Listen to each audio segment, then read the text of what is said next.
Alright folks, how you doing? Phil here on a Sunday morning where I am. I don't usually record on the weekends because my house is filled with kids and it's normally bedlam behind me, so I'll see if I can get through this. Didn't want this to wait until Thursday when I record my United podcast with James from United Muppeteers. I hope you're all enjoying that, by the way. Thank you to all of you for all your downloads, retweets, and all that, and all support on that.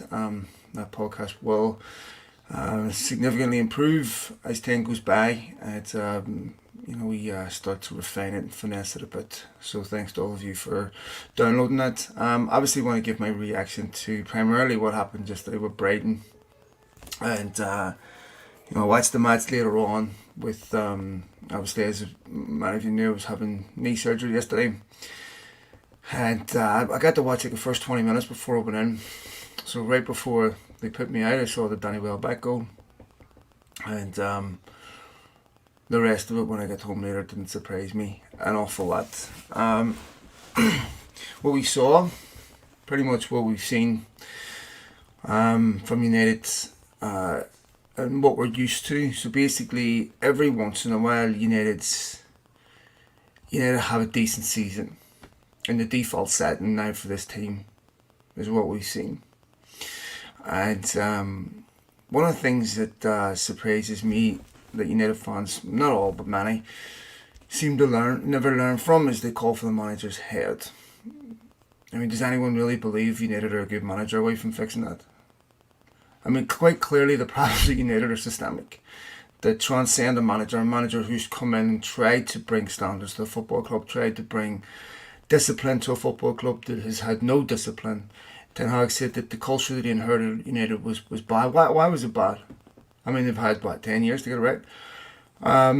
When you're consistently inheriting bad cultures, the culture isn't set by the manager. The culture is set by the people above the manager. That's set by the owners and that's set by the direction of the people that run the football club. Richard Arnold, AL, who's turned out to be no different than Ed Woodward.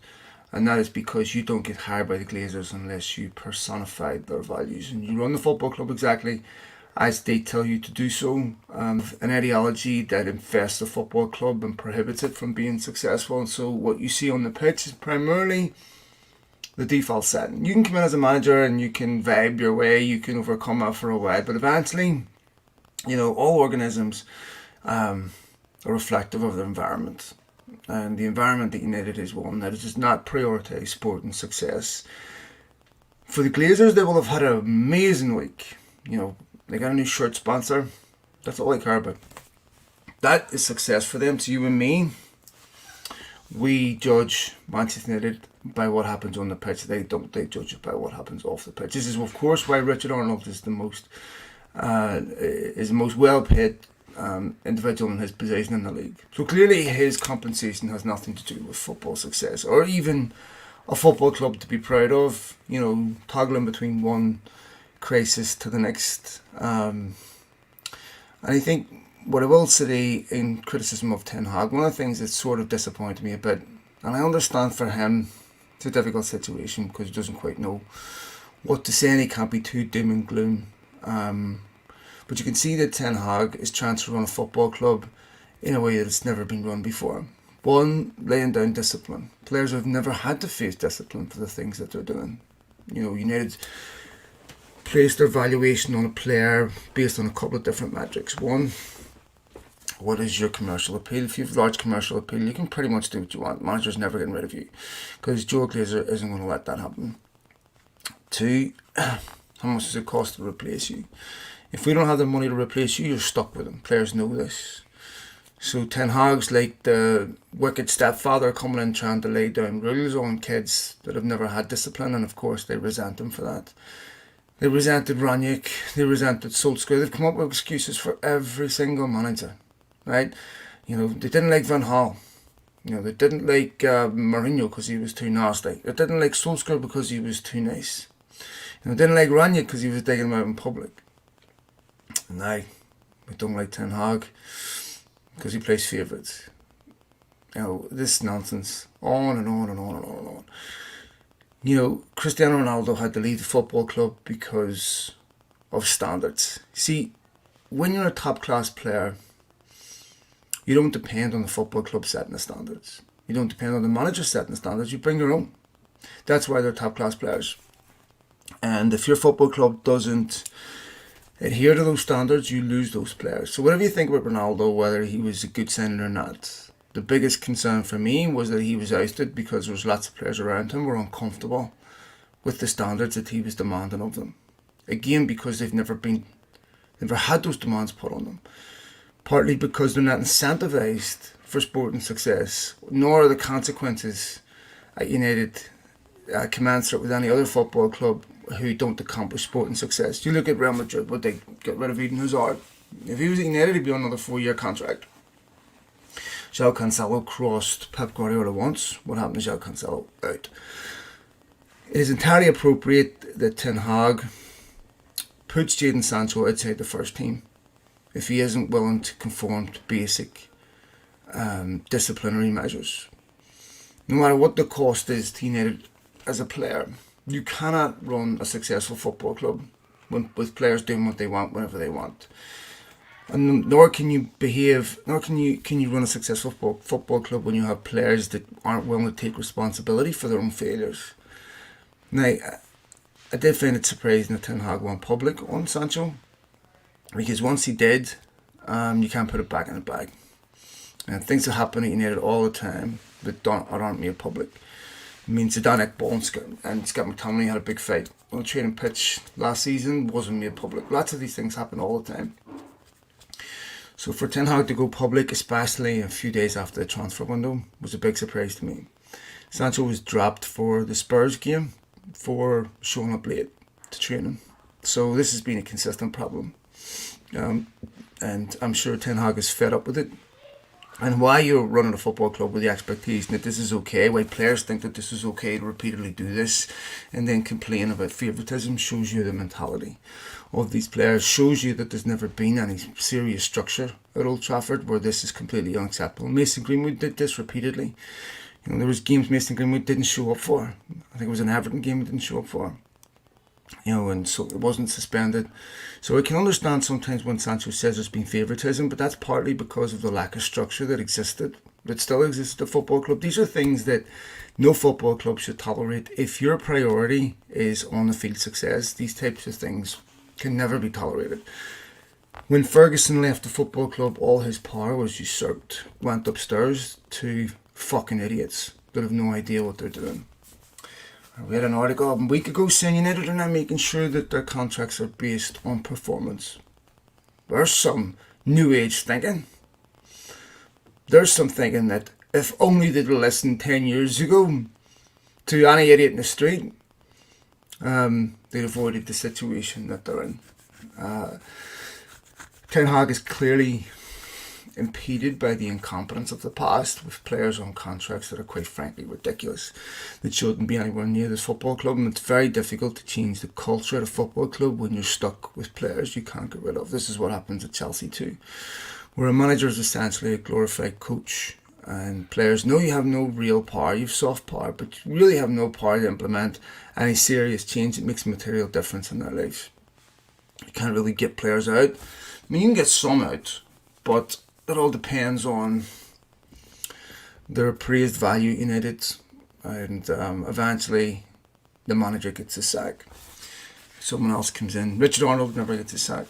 The people that hire these managers never get the sack. The incompetence that infatuated above the manager is never held to account. So we have this rinse and repeat. So essentially the default setting of the football club now is what we see against Brighton. Two football clubs completely different. It couldn't be a greater contrast between the two. One, a football club with a proper footballing structure. It's set up for on-the-field success. Everything in that football club is geared towards making sure they're successful on the pitch. It's a football club that knows they can't be commercially successful without that. United, it's not their priority, and it shows. What did we hear? United have the best in class in their commercial department. You know what they don't have in the commercial department? They don't have an ex-football manager running it. But you know what they do have on the football side? They have an accountant running the football side. You would never get that level of neglect on the business side.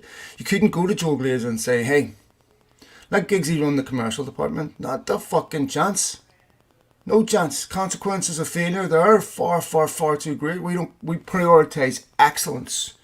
The best in class when it comes to raking in cash.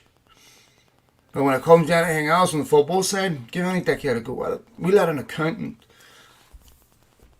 run our football club. A guy that has no idea what he's doing repeatedly shows you this. What happened to Chatty Richard, by the way? The guy that went for a beer with the boys. What happened to him? What happened to all those promises that were made from the Glazers about communication and we got it wrong and we listened to our fans and all this? Why isn't he being made the answer for these?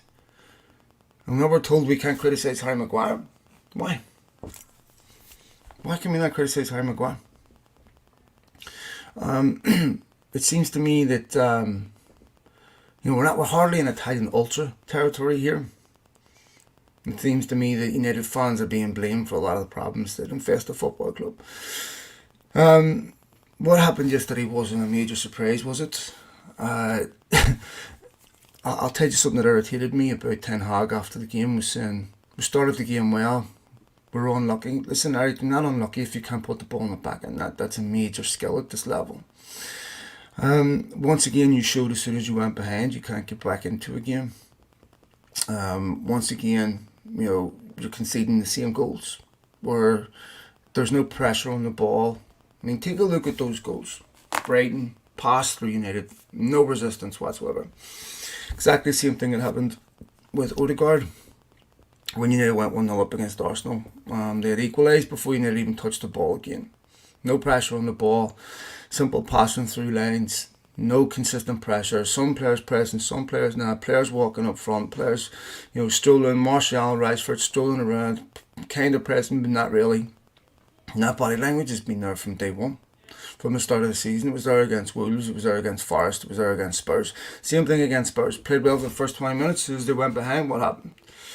Were never in the game. No response, nothing. And take a look at the body language when United score, or they concede a goal. It's the same thing. A couple of players hold their hands in the air and turn away. No leadership. No response. They're not offended at going behind. I'm telling you right now, that team is going to be on the end of some absolutely battering results. Imagine that team away to City. City went behind against Sheffield United and West Ham. They were offended. Got back in the game immediately. United, they're okay with it. And I think to blame Ten Hag is probably the least culpable in all of this. The Glazers are in big trouble because they don't have any more gimmicks to get them out of this. When United started bad last season, they signed Casemiro and signed Anthony. And things turned around. What are they going to do now? They have no money. They can't afford to sack Ten Hag. They can't afford to bring another manager in, do a rebuild. They can't afford to do anything. So this has to work. And if you're not seriously concerned about what you're seeing on the pitch, then we're watching two different games, because that is a reflection of what happens off the pitch. That's a reflection of everything that's going on inside the football club.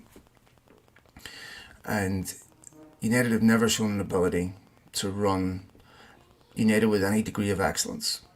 Ferguson was the reason why the Glazers were successful at United in the beginning.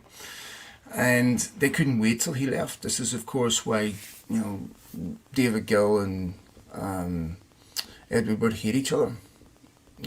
There's a complete... I'm not a lover of David Gill. I'm on record for a lot of things that he did, which I thought were, complete betrayal of Manchester United. And part of the reason why we're in this mess, let's have it right, is the betrayal of David Gill. But more so like Ferguson, as difficult as that is to admit, because he was a great football manager. But he was a big part of the reason this happened. And I'd like to get his thoughts on it now. Because it couldn't be more obvious that these people are completely unfit to own this football club, and United will never be successful while they're there. Never. Absolutely no chance. Even if City didn't exist, because we talk about these 115 charges, United would still be in exactly the same mess they're in right now. Nobody has done more to prevent United being successful than the Glazers and the people that run this football club. Nobody. So let's make sure when we're portioning blame and responsibility for what we're seeing on the pitch, we're portioning the right place. United fans have had to watch Liverpool and City fight it out for league titles, European Cups. Liverpool have won a European Cup. City have won a European Cup. Loads of, Liverpool have won the leagues. There was never enough. Never enough for United to be embarrassed. Losing, 5-0 at home to Liverpool, 7-0 away to Liverpool, just things that have never happened before. Right? None of this is ever enough for the people that run this football club to hold their hands up and say, hey, we don't know what we're doing here, let's turn this over to someone else. For the Glazers to turn around and be embarrassed and say, you know what, we have a duty of care to the football club to put it in new hands that can take it in another direction. There is no law that would embarrass these people into behaving a certain way. There is no law that would cause these people to act with a degree of morality or conscience. So we're going to have to put up with this until they leave. Until they get out of this football club, this will never change. Some of the things that were obvious yesterday, I remember Brendan Rodgers saying when United lost away to Leicester, how easy they were to play through the lines. Well, and then they went and lost the next game 5-0 to Liverpool. It wasn't embarrassing enough that an opposition manager went on TV and said, you were so easy to beat, so easy to play through your midfield. And they went and lost 5-0 to Liverpool, and then they went and lost the next game to City. I think it was 2-0, but it should have been 20. You look at everything that's going on there, the signings. Now, if you look at United signings, Mason Mount played 9 games for Chelsea last season. Probably a very good player if he's fit, but it's probably no surprise to anyone at Chelsea that he's not. Rasmus Højlund scored the same amount of goals that Julian Alvarez scored for City last season. And he's United's main man. Julian Alvarez is City's backup striker. Right now, Rasmus Højlund can't complete a game of football. Andre Onana, decent keeper, not perfect. Sergio Reguilon, someone that Spurs were so desperate to let go, they'd have taken any deal. Amrabat, decent midfielder, but it wasn't like the world's top clubs were lining up to sign him. I'm missing anyone. So you're looking at that team going, these are not signings you make to catch City. If you want to catch City, you have to outpace them for a couple of years on and off the pitch. You have to outpace them with the players that you sign. But you also have to outpace them with the things that are going on off the field. You have to have the best in class in your sports science department. You have to have the best in class in your analytics department, in your training facilities. I'm telling you right now, there are colleges in the US that have better training facilities than Man United. That's a 100% fact. Right? Everything around that whole environment says we aren't serious as a football club. And eventually, like we said, you can go in there like Casemiro does, play well in the beginning because you're attracted by the name and the reputation, but then eventually you adjust to the environment you inherit. People saying Casemiro is showing his age. I would say Casemiro, more than anything, is showing an attitude where he's given up on any hope of being successful at the club. This is going to be a painful year. I would really hope United fans get behind Ten Hag because of all the reasons United are in this mess, he's the least. Let me ask you this. Of the signings United made this summer, how many of them would he have made if he was backed properly in the market? Take a look at City. City go out and sign Josko Vardiol. What do you pay? 80 million for him? De Bruyne gets injured, they go out and pay 55 million for Matheus Nunes. They go out and sign Jeremy Doku. They don't do what you need to do. Ask Guardiola would he have sent Sergio Reguilon, Jack Butland on loan, Wout Weghorst on loan, Marcel Sabitzer on loan. Ask Guardiola would Harry Maguire still be in the squad? Would Johnny Evans have been signed? No chance. Absolutely no chance. Right? If Mason Mount comes to City, he's a squad player. Right? Rasmus Højlund would be their backup striker. I have to hope he's their main striker. Could be a great player, the kid, I don't know. We have a right winger that's suspended. We have another one that seems to have a problem conforming to the most basic expectation of discipline. He hasn't played well, probably consistently ever since he came to the club. We have another one out on loan at Getafe. Both our left backs are injured, and by the way, Martinez hasn't looked anywhere near the player he was last season either. And I'm seriously concerned about what's going to happen when they play Bayern Munich, because any decent team against that United team, because there's so many things missing, will beat them comfortably. There's so many. You imagine playing against Man United when you're a top class team, playing through those lines. You're looking at another Liverpool. I mean, it could be whatever they want, and it is a major concern, because I think ultimately Ten Hag will either pay for this with his job, or he'll either walk when he's the least of the problems.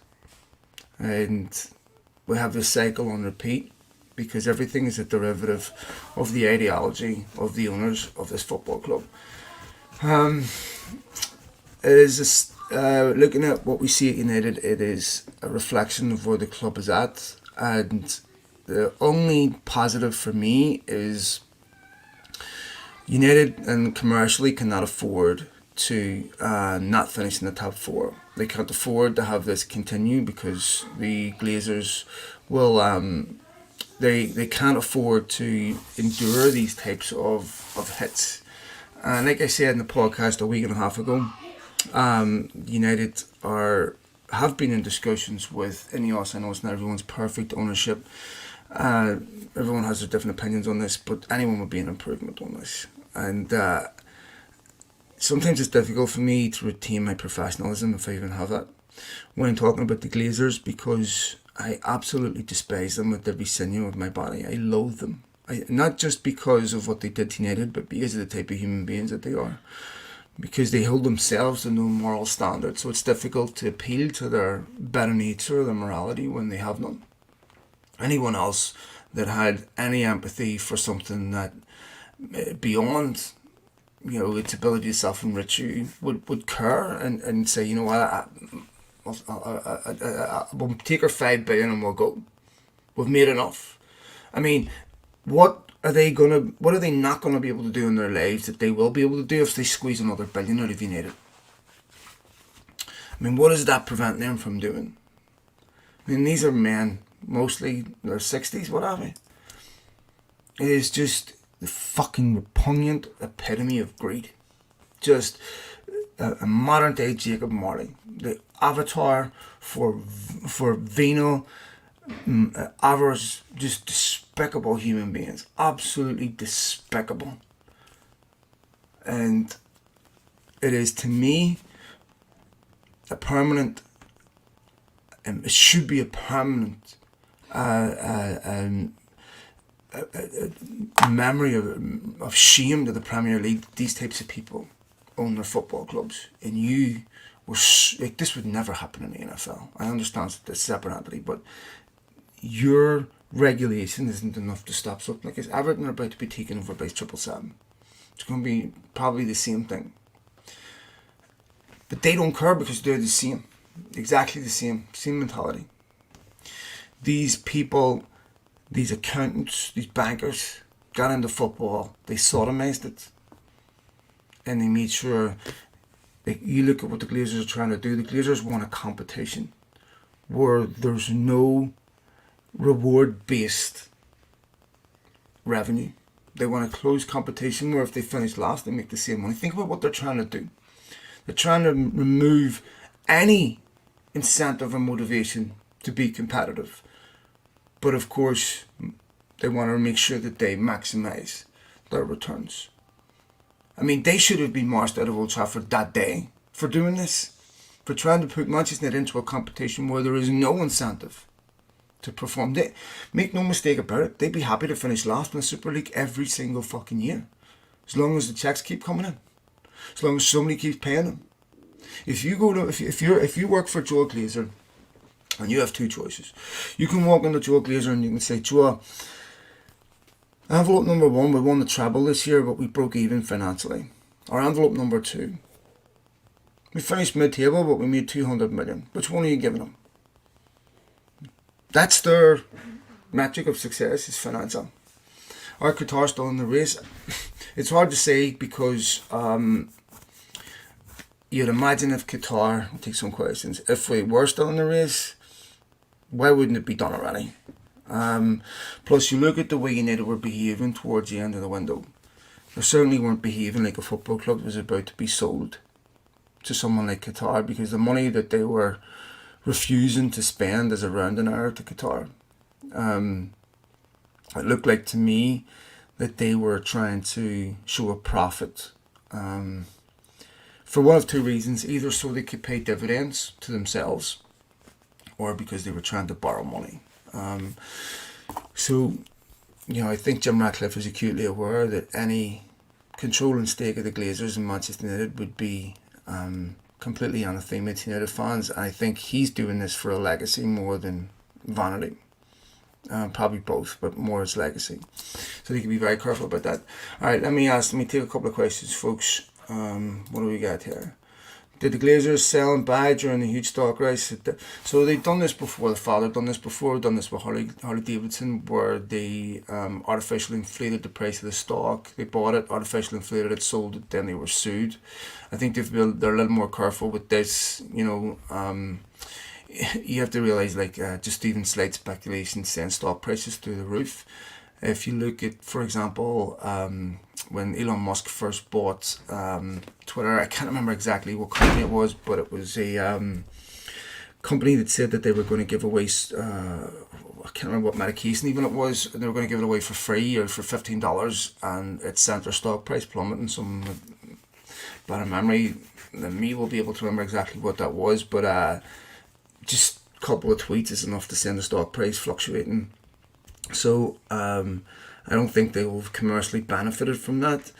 The stock price matters if you're going to stay there, and the stock price matters if you are trying to raise investment. It doesn't matter if you're going to sell to Qatar, and I don't exactly know what the legal ins and outs are with Jim Ratcliffe buying the football club and what his commitment is to buy the rest of the stock. I just answered that one. I see the likes of Rashford, but Tammy stand. Yeah, as much as I love Rashford, and it's fine on the ball, you can't defend as individuals. You might be able to get away with attacking as individuals, but you can't defend as individuals. And I'm watching Marcus Rashford look like a guy that doesn't want to be there. He's exceptional on the ball, there's no doubt.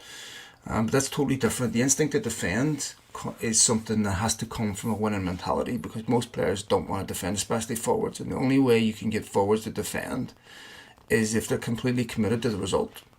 When players like forwards, if you put the ball in front of their feet, they're happy to take players on, shoot, score, do all that there. But ask them to do things they don't want to do, like defend.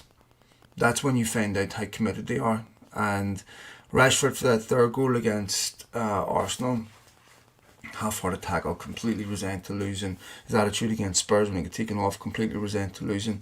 And of course, we saw it again yesterday, so he does not escape criticism. But again, that's a reflection of what's going on inside United. Yeah, I agree with that. Just answered that. We got Lake Smith at the club. Listen, I've been talking to people inside United for years, and I've never, ever in my life, since I've been doing that, sensed the anger and resentment towards the owners and the way the football club is being run like you have now. United is impossible. I'm not a high level guy, so I'd imagine what the likes of Andy Mitten and stuff are getting. It was unbelievable. I was told about the whole Jadon Sancho thing on Tuesday, about him being kicked out of the dressing room. I asked United about it and they refused to answer, which is understandable. They didn't want it out there.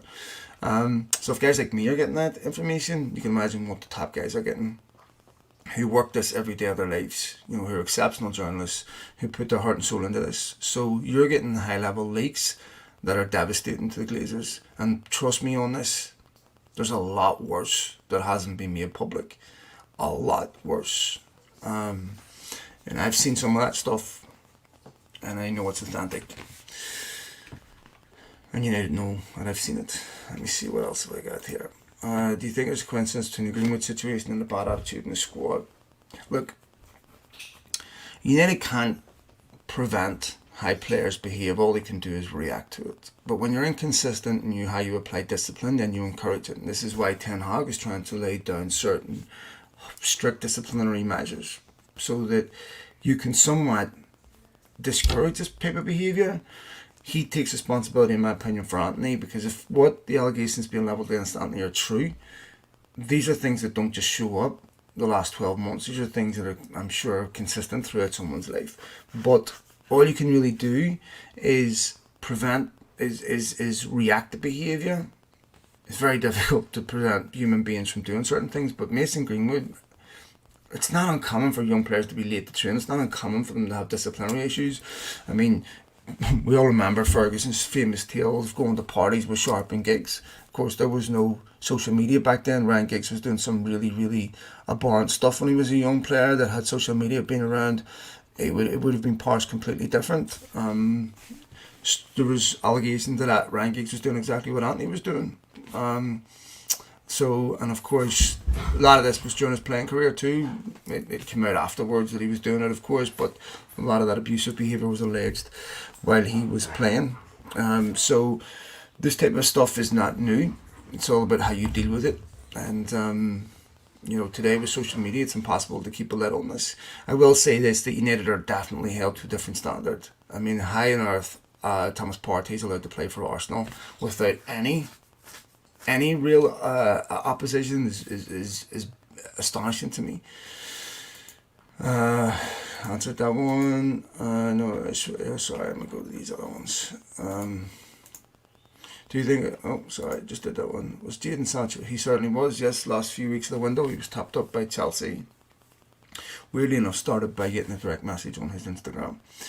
I think he did want to go.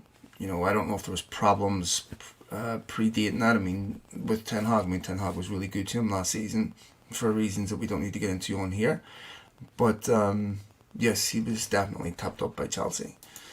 So if you didn't know, and so do you, how long before the real juicy stuff? The problem is with some of the stuff that is being circulated, there's massive legal ramifications. We're sharing digital information that wasn't. You really want to be careful putting that type of stuff out there. So, but I would imagine it's just a matter of time before it falls into the wrong hands, and people like that have no problems putting it out there. But I'm not putting myself in that type of legal jeopardy. But what I'm saying is that there's people inside United that are leaking some big stuff. But yeah, there's legal risks involved with that. Well, the first thing you do is you make sure everybody's aware that the most important thing at the football club is winning football games. And everything's a derivative of that. It's not, if you look at how many players sign for United that don't have a social media account, they get one the day they sign. I think Terrell Malacia was the last one, didn't have a social media account, he got one the day he signed. That emphasis, is on branding and commercial monetization has to be secondary to winning football games. There's nothing wrong with doing that, but everything and every consequence at the football club, if you aren't doing everything possible to win a football game, then you don't stay there. The club will replace you. Once you cultivate that environment, you're only going to attract players that want to win. The players that don't, the bluffers, they'll go. Right? Players that will turn it on 1 and 3, they'll go somewhere else. They'll go to a Spurs, they'll go to these other clubs that allow them to do that. But in the Premier League, it's so competitive. Every single thing inside that football club, like I said, you have to invest millions in the sports science department. I mean, United sports science department, there's a reason why Bastian Schweinsteiger didn't want to get treated at United. Right? There's a reason why loads of players, Pogba, everybody did not want United doctors treating them. Right? Didn't trust United's doctors. Right? And this goes back even to people like Owen Hargreaves. There's a reason why they didn't want United doctors touching them. Because there was a perception amongst the players that United Sports Science Department was in the dark ages. These are things that show up on the pitch when you can't get optimal performance from your athletes because they're not prepared properly. They pick up lots and lots of non-contact injuries because they're not being analysed properly. Analytical data is not being applied properly. All these things that the Glazers look at and say, I don't really want to invest in this because, there's no real return on that investment that I care about. We can still finish in the top four without us investing, 70, 80 million in these other departments. So I don't really care. Players we can buy, we can sell, we can commercialize, all that. We can get advertisements for us, so that's not a problem. I don't care about that. Any other investment inside the football club, we can monetize commercially. But these types of things are not sexy. That's a commitment to sport and excellent sport and success that they don't have. So those are the things that have to change, and that's why it doesn't matter how good a manager you are. If you don't have those things behind you, you have no chance at this level. Tampa Bay's record is 8 above average season, 28. Yeah, and they're in a league where there's no incentive, where there's reward for being... for tanking, where you get draft picks, everything else. So the Glazers leave. How does this all end? In your opinion, it ends like it does now. And I think it was always set up to end like this. I think their father bought that with two directives. One, milk it for every penny you can, and when it gets to the level where it's leveraged to the hilt, sell it for billions and walk out. And that's when it are. The problem is they created 6 siblings with identical mentality that are all infighting, which is exactly what you get with greed. Their fathers sued their own family over inheritance until there was nothing left. So there's the rest of the family didn't get anything. This is a guy that was taken to court by trailer park owners, people at the very lowest end of the income spectrum, where he tried to overcharge them for having the audacity to have children, to have progeny, overcharge them for dogs. All this is illegal, of course, and he was sued. This is an individual that if it's in the dog, it's in the puppy. This is an individual that throughout their entire life have repeatedly showed that they do not care about anything in regards to humanity. Or these are people that couldn't show up for the Munich Memorial but charged native for private jets to be a success they had nothing to do with. At the Women's Cup final, at the Men's Cup final. How morally depraved do you have to be? So this, I think it ends as it does right now, because what's the incentive for them to hold on to United if it's not paying them? What do you think Ten Hag needs to do now? I think that the United have to really not worry about sacking Ten Hag, but worry about Ten Hag walking. Because if he loses the belief that he can be successful, especially if you see with Thomas Tuchel's not in a great position at Bayern.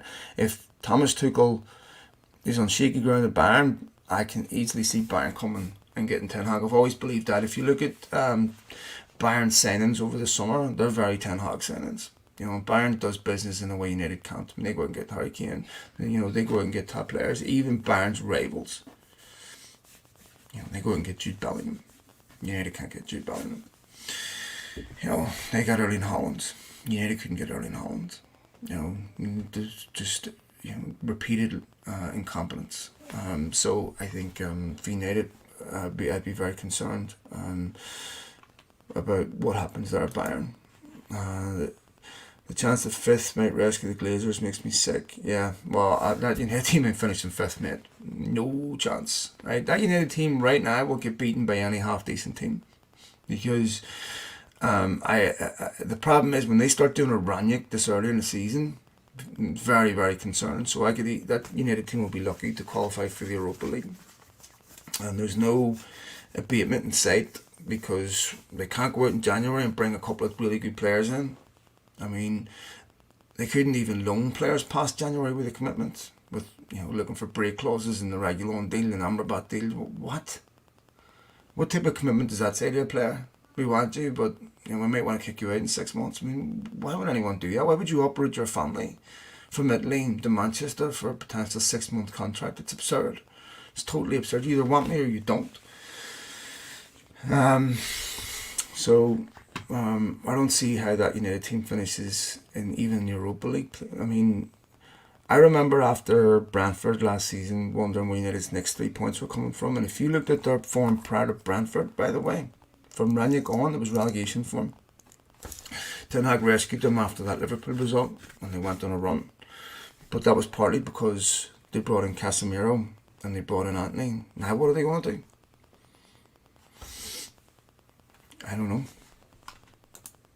Is there a chance we get in trouble financially with a billion debt? Always. I mean, United are, of course they've got money from this Adidas deal. They'll get money from Snapdragon, which kicks in next season. But, the problem is when people have a misunderstanding. When you go to the stock market and you ask for money, and you get investment from the stock market, you can't just take out what you want.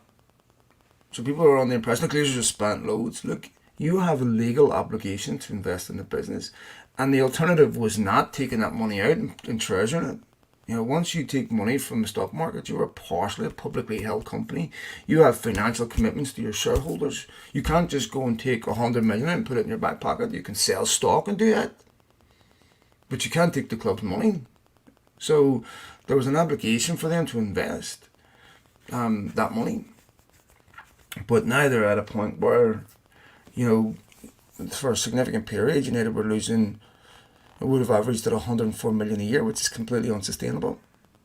So it's, and of course, when you're doing that, they can't take dividends out. So now you have the other four siblings that have wanted to sell for years. United tried to get 6th Street involved in 2020 to help buy out the four siblings, and they didn't want to do it because it wasn't a sound investment. United have had offers to sell the club for years, but not serious. I really don't see any way they can get out of this mess by not doing anything. United have been running on fumes really since that Antony and Casemiro deal. You look at what they did last January. They were the only club to qualify for Europe that didn't spend. That was unsustainable. They should have went out this summer, and they could have, if the Glazers had have invested 100 million inside United of their own money, they would be able to spend that and easily mitigate FFP. Kieran Maguire pointed this out, of course, with his excellent accountant. So the whole FFP excuse, to me, is it's either lazy journalism or deliberately misleading, because unless you put the caveat in that this is an impediment because the owners won't invest in their football club, you're not telling the whole story. So they could have easily went out and heavily strengthened in positions they badly needed to, instead of scraping around looking for Sergio Reguilon. Will we get sold? I would say that looking at United's books, the only thing they can't do is do nothing. And the potential for investment, meaningful investment, is hard for me to see, because it's like me putting a house on the market that's worth 500 grand and then say to an investment company, give me $1.5 million, I'll retain ownership, we'll do the place up, we'll co-own it. Like, what would I do that for? I can buy the club and buy the house. You'd have to be an idiot. And these investment companies aren't football fans. You look at the landscape over the next few years, where's that major monetization coming from? I think one of the things that will change is that you're going to see competitive fixtures being played away from the Premier League. England, now Scudamore tried to implement this. So, and if there's a court case going on right now between Relevant Sports, who are the company with the brainchild behind the Super League, and who are the company that brings all these Premier League clubs over here every summer. It's an antitrust lawsuit with the USSF, who won't commission games in this country, competitive fixtures, because they say it's competitive against the MLS. Well, they're being sued over that, because obviously that's something that they see on the near horizon. So I'd imagine they see a cash injection there. So your United Liverpool games that should be at Old Trafford will be in New York. Tradition. They don't give a fuck about United. They don't care about anything. Listen, these people would, if Fox Studios rocked up to the Glazers right now and said, let's make a movie about Munich and you'll make 100 million, they'd do it in a heartbeat. 100%. Would they care that they're profiting off the deaths of the biggest thing that ever happened at the football club? Not in the slightest. Not in the slightest. They'd make some pathetic, rudimentary donation Vermilion and treasure the rest. These people have no morals. The only guiding principle they have is self-enrichment. Let me see. Knowing what you know, knowing the money there, how long can this go on? Well, that's a really good question. That's going to depend on a couple of different factors. It's going to depend on how long United fans tolerate it for him. It's going to depend on how long United players tolerate it for him. And it's going to depend on how long United staff tolerate it for him. So, I would say that, sponsors care. They certainly care about the attitude of supporters. I mean, that's what they're buying. They're buying fan equity. So if you've got pissed off supporters constantly at your owners and your brand and your club, you can't leverage your brand. The association becomes toxic. So in that sense, its size works against them. Plus the availability of sponsors. One of the biggest differences between today and 2010 and whenever the green and gold was happening was sponsors weren't that easily accessible. Now they are with the internet. And when you look at Snapdragon, and you look at United's 2 previous shirt sponsors, the guy that did the Chevy deal was sacked within 48 hours of doing it. And TeamViewer, once they had a financial review, were told to end this madness now. The United commercial department are overselling something. So, and then of course, you look at all the other things. I would say that the one thing they can't do is do nothing. What else we got? Glazers drag on the sale process, no one that can keep up. Like I said, I just can't answer that. So that's going to depend on how United recover this season. If Ten Hag walks, all those other variables, because they cannot afford for any of that to happen.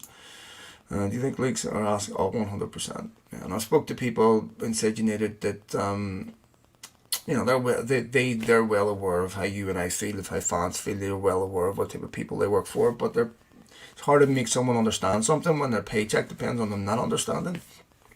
But I sensed a massive change. When United are not dealing with issues that transcend football, like sexual assault and rape and all that there, you can have your own views on inculpability and all that there, and that's up to you, but you've got people in there that have personal experience with that these are issues that transcend football. It's one thing when you're criticising the football club for not buying the right players or not getting the right results, but whenever your leadership is completely absent on issues like this, then people start to get really pissed off. Plus, these are people that have been working inside the club for, 9 months now, uncertain about their jobs, their futures, that nothing's been normal. They're not getting pay raises the way they are, department reviews the way they would normally get. So, that's showing massive disrespect to them. So, so it's not difficult to get information out of United today.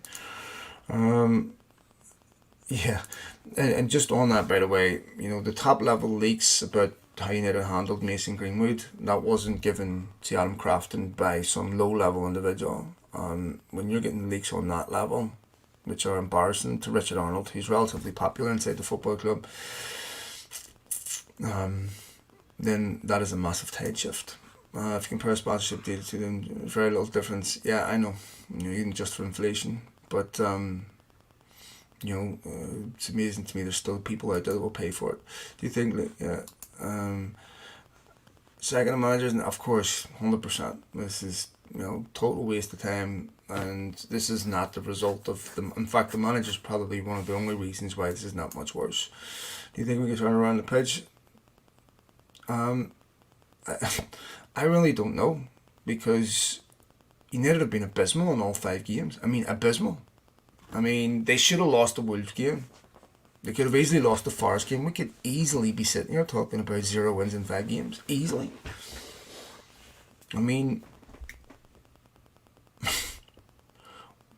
I want to believe, but were. None of those players look half interested. I just said Casemiro, people saying Casemiro's not the player he was. No, Lisandro Martinez looks a shadow of the player he was last season. And that to me is reflective of an attitude, not ability. Which is reflective of what's going on inside the football club. On the man-made, yes, thank you. I'm actually a bit knackered because of the drugs. come at risk? Does Ten Hag's position at the club come at risk? Well, inevitably, yes, because United will want to blame it on someone other than themselves. But, Ten Hag, they need to worry more about Ten Hag walking than anything else, in my opinion. Yes, we could have also won mate. We could have won 5 out of 5. I mean, sure, if the rules were different. I mean, they didn't look like winning against Spurs, right? I mean, you can't play well for 30 minutes and say deserve to win the game. They didn't. They should have been battered against Wolves. Arsenal, Fulham had just went there and drew 2 each before United played there. And, Garnacho, was he offside? I don't know. It was close. But the fact is, they conceded 2 goals in the last 8 minutes. And were you shocked? Because I wasn't. I sat there. In fact, I wasn't even that dejected. I knew it was going to happen. Right? You can't defend. They should have conceded right before that with Saka. Maguire switching off. You'd end the game against Arsenal with Maguire and Evans at centre back. Come on. Right? And they were, well beaten against Brighton. It should have been more, right? De Zerbi makes adjustment after 20 minutes and United were never in the game again. It easily could have been worse. And I'm sorry, but Brighton, Forest, Wolves are not exactly the most difficult fixtures. Imagine it's Liverpool or City or something like that.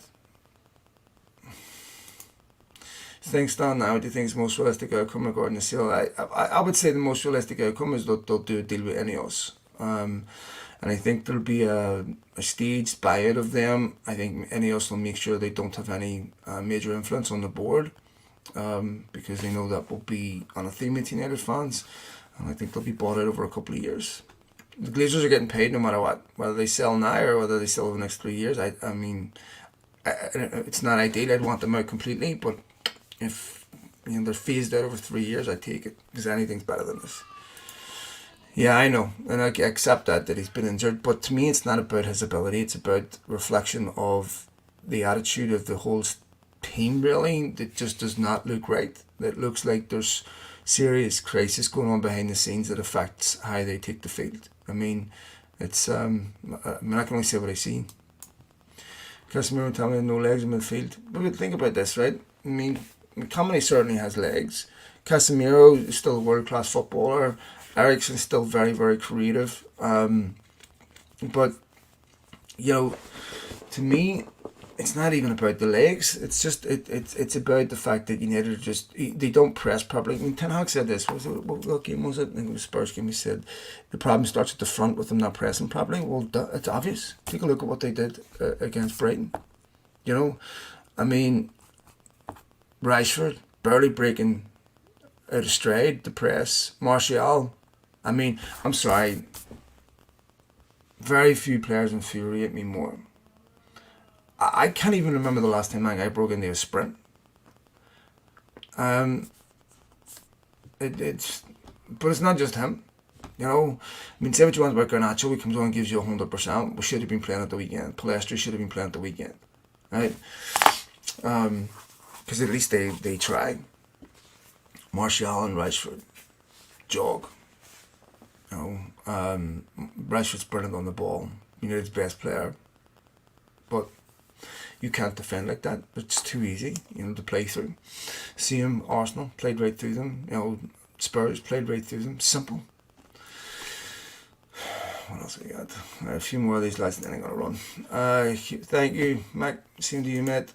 Tired of the same movement. Exactly, it's the same thing. It's because of you build a house on sand. As soon as it bears weight, it's going to fall apart. Look good in the process until it actually takes stress test, and it comes down. There's no foundation to build anything meaningful. And when you want to win a league over 38 games, every single aspect of your business football club gets tested, and the small details will show up. You can win a cup because you can get lucky with draws and you're not tested in the same way, which is exactly what United have been doing. But anything that requires consistency, United are going to get found out. Yeah, it's not tactics, man. You're going to do that. What did you make of Ten Hag overcomplicated? I don't think he overcomplicated. I just think that I don't care what tactics you're playing. I don't care if your team takes the pitch without the intangibles, the commitment to win, the desire to win, the belief, the leadership, all those things, tactics mean nothing. Absolutely nothing. Right? And United don't have any of that. Now, maybe you can blame Ten Hag for that, I don't know. But before we get down to the minute details of tactics, what I see in the United team is they are so brittle that as soon as they go a goal down, they're done. I know they come back against Forest, but it's Forest at home. But anyone else that has the ability to control a game, they have no ability to overcome that. It's predictable shite. Knock the ball down the channels and hope that someone gets on the end of it. When you've decent right backs, left backs, know how to defend that, you're not getting back into a game that way. They ended up scoring a goal against Brighton from 25 yards. Because this is the only way they're scoring. They're woeful at set pieces, like woeful at set pieces. Whether they're attacking or defending, doesn't matter. They lost to Brighton last season off a set piece with Luke Shaw handling the ball in the 95th minute, and only he knows why. They didn't score a goal from open play against Brighton last season. That's the first goal they scored against Brighton from open play. I mean, the goal they scored against Brighton at Old Trafford last season was an OG. Didn't score against them in the Cup semi-final. Didn't score against them away. And the only goal they have scored is a 25-yarder from a kid. Can't cut them open. Can't do anything. And they really didn't look like scoring after going behind. I mean, there was a complete resignation watching that game for me. Once they went 1-0 down, that they'll lose it. It was just a question of how much. And it's a good thing that, Brighton, what are they missing? 6 players yesterday? Stupinian, Evan Ferguson, and Ciso, a bunch of other players. I mean, they would have been miles ahead of United. And they're getting destroyed. Brighton a lot, yeah. That's just what I said. Unbelievable. Yeah, but, Haaland, you have to protect him. He hasn't played 90 minutes in how long? I don't even play 90 minutes for Denmark, because imagine Haaland getting injured. I mean, what are you left with? Yeah, man, honestly, it's one of the first times I'm watching United where they're losing, and I'm kind of doing other things in the background going, well, of course they're losing. This is what they do. And I see that in the players. Why should I care more than the players? Right? Because I see them, it's like, ring my agent, get me out of here. Anyway. Yeah, mentality. But see, that comes from the top. That comes from how you incentivize people. It comes from how you hold them accountable. And it comes from the environment that you set. If none of those things are right, then this is what you'll get. And when you have absentee owners and you have an accountant around the football club who does not know what he's doing, right? Has no idea how to, between a good manager and a bad manager, what the fuck does Richard Arnold know? He knows nothing. I guarantee you, everyone watching this knows more about football than Richard Arnold. When you have Zeki Begiristain running Man City, who, played professional football, played for Barcelona, ran Barcelona, this is the difference. But these are people that hold themselves accountable for sport and excellence. There is no, Richard Arnold holds himself accountable for financial excellence. That's it. He doesn't care about anything else. And he's not judged on anything else. So for him, he's doing exactly the job he's being asked to do. There is nobody inside United in an executive level that's held to a standard of sport and excellence. Nobody. So you don't get it. All right, folks. The podcast will be back on Thursday. And oh, sorry. Should not be just on that topic. What do we have to be born a halfway in at Old Trafford to support them, or is 5 miles outside of Old Trafford okay? 10 miles? What's your cutoff point? What's the vicinity? Is it 15 miles? Did Lou McCarry shag your ma? So you're like an Uber United fan? Where were you born? Well, maybe it was I don't know. One of them. Maybe it was. Someone shagged your ma. Was it Eric Cantona shagged your ma?